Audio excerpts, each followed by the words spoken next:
got quite a few hats then. I love hats.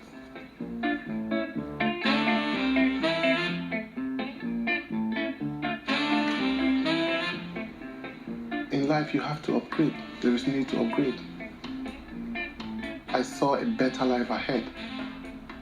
Kingsley has been in the immigration system for over 7 years. He first applied for a spousal visa with his wife, who had European citizenship. Hello. When my student visa ran out, my wife was the only hope, my only hope of staying in the country. My missus, she did the first one, it was refused. She did the second one, it was refused. She did the third one, was refused. And she did the fourth one, which was refused as well. What happened with Kingsley, which made me, when I heard about this, a little bit suspicious, was when they went to court and it was found that the marriage certificate could not be genuine because Kingsley's father was apparently present at the wedding and he was dead.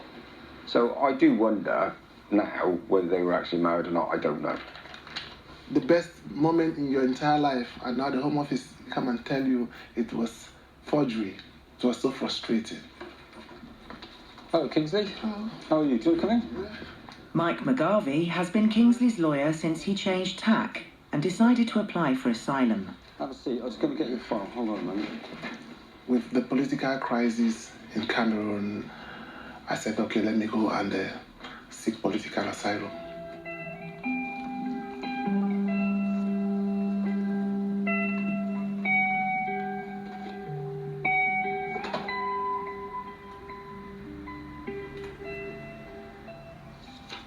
Basically, the Home Office opinion about your case is that you claimed asylum because you couldn't succeed in the European family member application. That's why you did it. You know, you would do anything to stay in the UK. It's not true. I claim asylum because of the risk of me being killed when I go back home.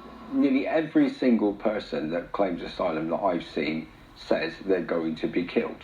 If I go to Cameroon now, they'll kill me. Then just as I get to the airport. Been killed at the airport? Many people. So there's news reports of people being killed at the airport? Yeah. But you're not exaggerating, are you? A lot of people have... Clients always want to, do the shock and awe thing. And that's okay if you've never heard it before. But if you're case hardened and you've heard hundreds and hundreds of these, it has no effect at all. In fact, it has the opposite effect. Look at something. Great, thank you. This is the 21st century. Look at what is happening. That is Cameroon. Elle est déjà morte. She's already dead. That's what they're saying there in French. This one, he's saying that the child still has life. Now they kill her too. That is Cameroon. Where did you get this from? It's all over the internet. So, where did you get it from? That's what I'm telling you, it's all over the internet. How can I find it on the internet, Kingsley? I mean, on my Twitter, it's there. I don't want it from your Twitter, I want it from... From like a reliable website? Yeah, well, no, not reliable. I mean, you are reliable, I'm not saying you're not reliable.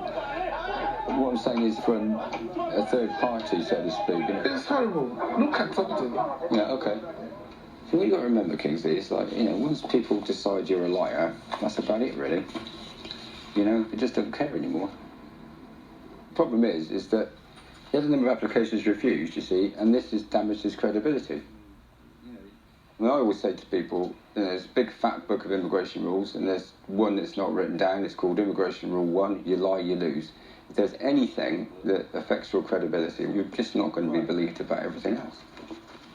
Okay, so let's have a look. The basis for Kingsley's asylum claim is that he has become a political target since taking part in anti-government demonstrations in Britain. I got involved in activism in the UK in 2016 when the political crisis started in Cameroon. Have you been on any more demonstrations or anything? Yeah, we have another one coming up in Wolverhampton on the 18th. Well, if you can get there, perhaps you should go.